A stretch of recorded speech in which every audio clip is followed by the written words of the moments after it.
Hey guys, what is up? It is Bibzuda7 here again, and welcome to another weekly update vlog here today. In this video, I'm going to be talking about the patch notes and update for this week, which we all know what it was because of the month ahead stream or video. It is the Alchemical Onyx update, and we have gotten the new jewelry into the game. Before I start the video for real though and talk about the update, I want to apologize. I didn't have a video for the 120 Slayer series out yesterday, and I'll give you a little sneak preview as to what I was doing. I was a little bit busy in the game, and I didn't have a whole lot of time to make the video yesterday, but it should be out at some point this week. And there's your little sneak preview, but we're not going to scroll down for those of you who might not know what's below the line there. But yeah, I'm going for a 100 kill streak. Only need 2 more kills to get it, and I think I'll be able to do that. Don't know if I'll claim after then or what. I don't think I can get a 200 kill streak currently, considering if I did, then I would go like 500% over my max in rage currently, which is 2005. So yeah, that would be unlikely to say the least. But maybe one day I'll go for that. I just wanted to try and get a 100 streak for fun mostly, and I might start pushing again for 3000 in rage pretty soon. Anyways, again, my apologies for that, no video from yesterday, but let's jump into the update. And I'm not really going to go through all the items in massive detail because I talked about them in the month ahead, but for those of you who don't know, there's the Grace of the Elves, which is you can have 500 charges of Sign of the Porter put into it. You can teleport to your skilling portals that are attuned inside the max skilled. It reduces the drain rate of Chronicle Absorption, Light Form, and Superheat form. And while you're doing gathering skills, you have a chance to roll on the rare drop table. And that can be purchased. Surprisingly, I didn't think this would be the case, but surprisingly, all of the new items can be purchased in the GE. It didn't sound like they'd be able to based on the month ahead, but it is possible. And this has them listed for 8 mil each. That's definitely a low ball. I'm not gonna buy it because I don't really skill like ever, and I don't really want this thing at all. But I assume, well, how much is the luck of the dwarves currently? So the luck of the dwarves is 24 mil, so it's gonna be at least 24 mil. I assume, if not more, probably more currently because they just came out. But then, of course, there's the Ingenuity of Humans, which is the Lucky Strike sigil, essentially. And this was one that I definitely didn't think you'd be able to buy, considering you can't buy any other sigil, I don't think, off the GE. But you are able to, and it is also listed for 8 mil.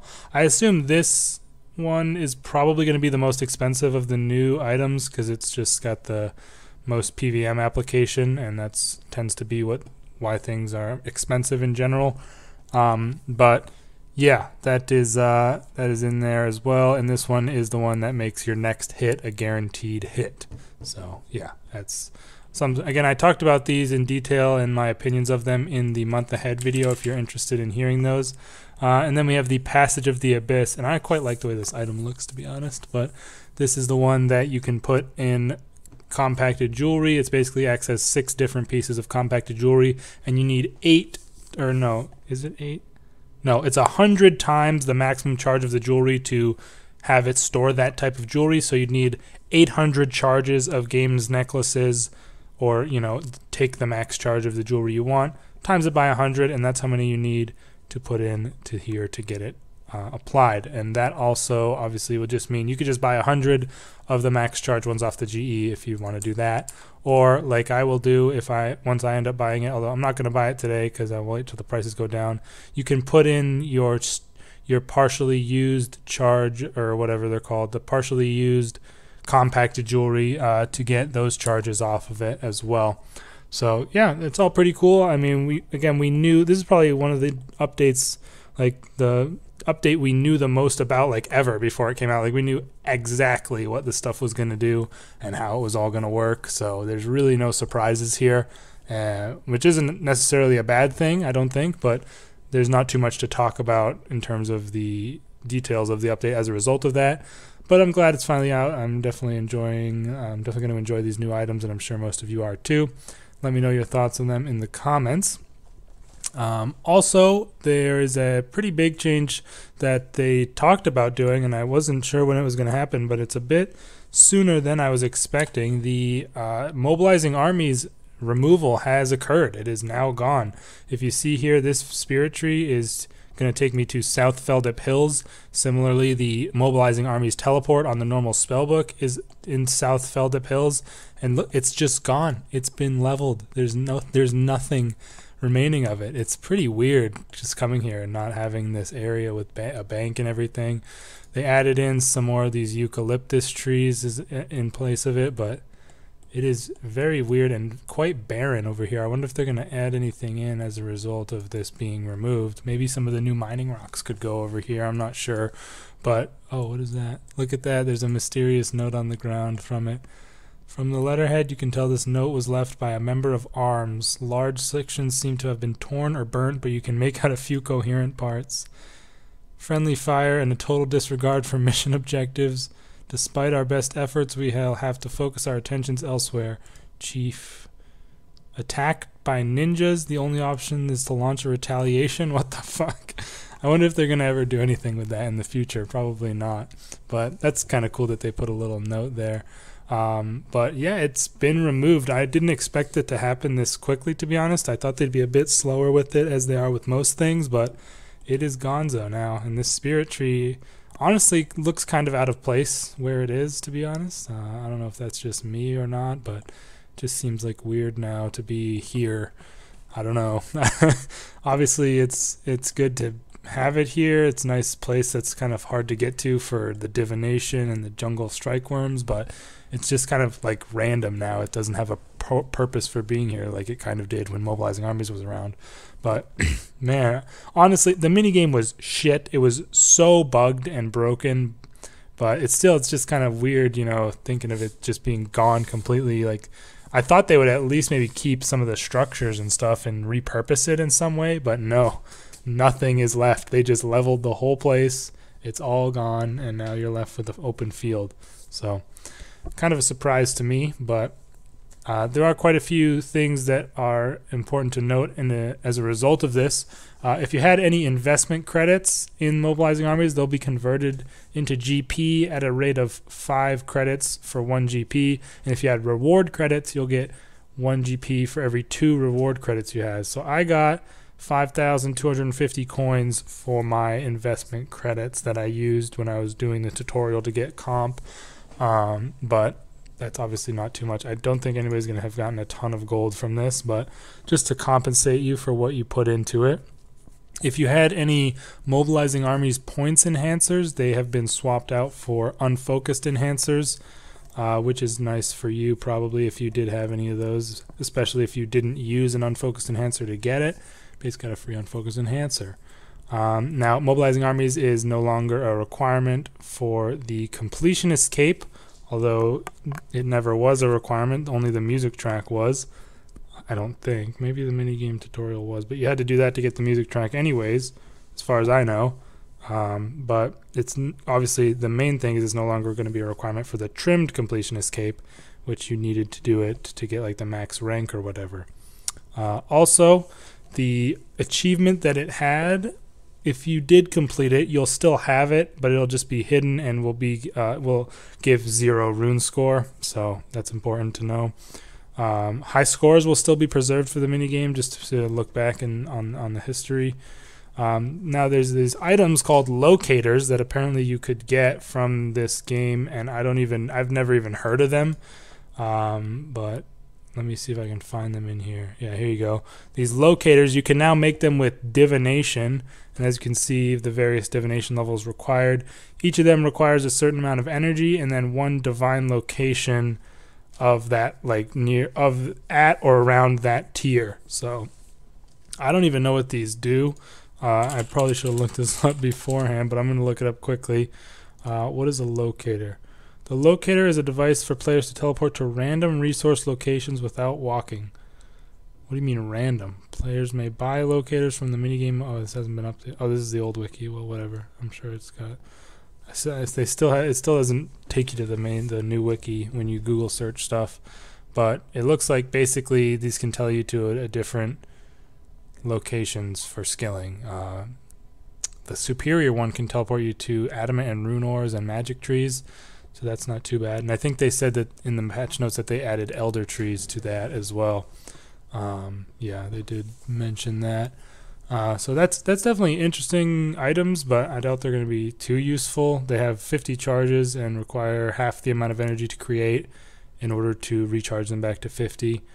I mean, maybe they'll have some good teleports on there that you can't really get to otherwise. I'll definitely be checking those out if I ever get into clue scrolls again or need to get around quickly. But yeah, that's pretty cool, and it seems like a decent place for them as far as I'm concerned in divination. The cosmetics you were able to receive are now available from the Thaler shop, so I'm not sure what those were, but apparently there were some outfit pieces, and those are now available for 30 Thaler each, and then the titles that were available are now purchasable for 100 Thaler each.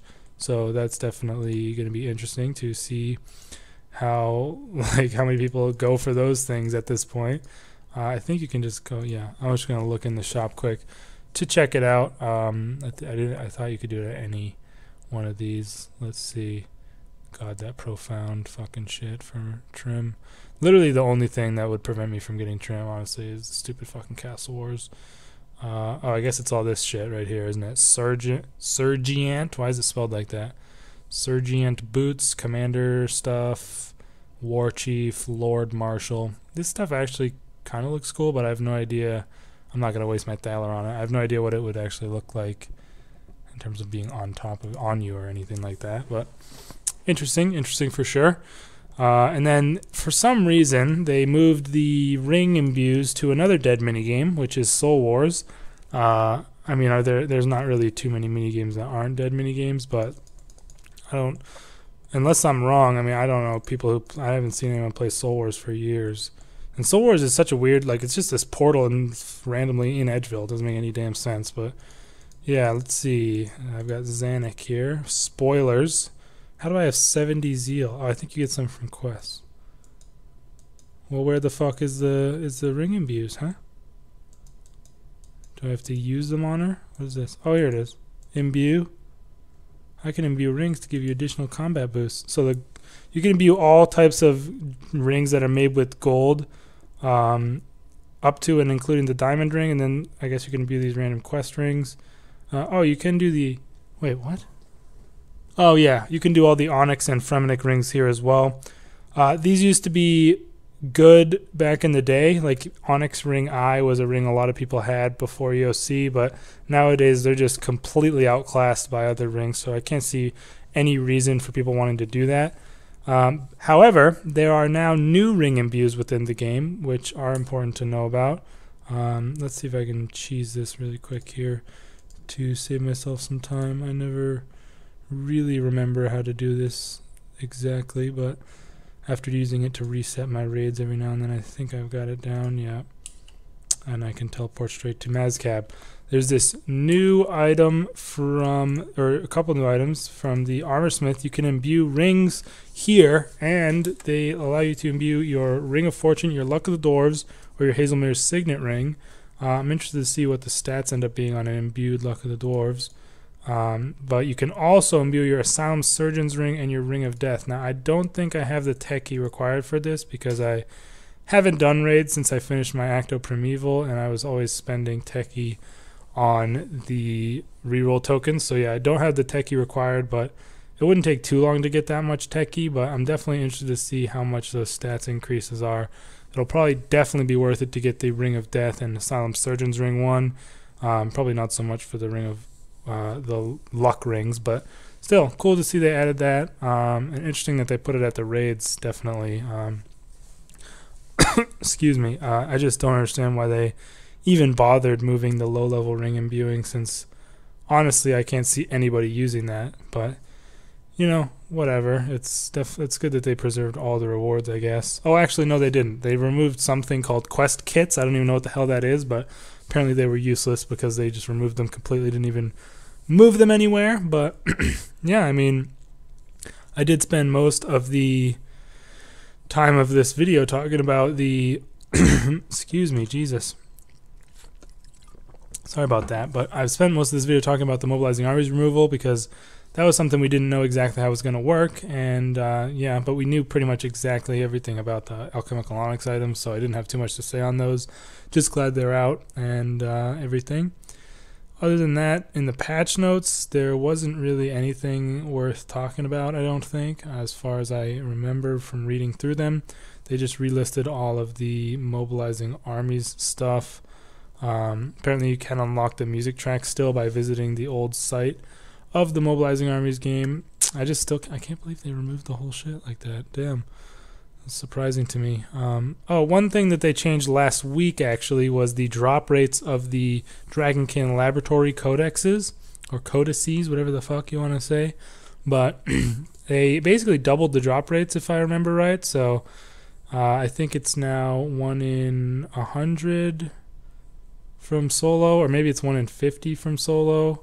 I don't remember exactly, but it's whatever it was before, it's now doubled for both solo and group, so those will probably be dropping in price a little bit. And if you're interested in doing ED2, you know, you have even more incentive to do so now, because you can get the codexes more often. And then other than that, let me see if there was one last thing I thought that... Oh, you can now use the Menaphos fish in your manor farm, which is nice, because those are pretty useless as far as I know, so it'll probably be good to use them on there, especially as you catch them pretty quick if you're like on Iron Man or something like that. But yeah, I think that was it. Yeah, that's basically it for this update, you guys. Let me know your thoughts on the new Alchemical Onyx items. Are you going to be buying any? Are you going to be utilizing them in your skilling, or your, you know, obviously the sigil is for combat, but in your skilling and your clue scrolling, which one's your favorite?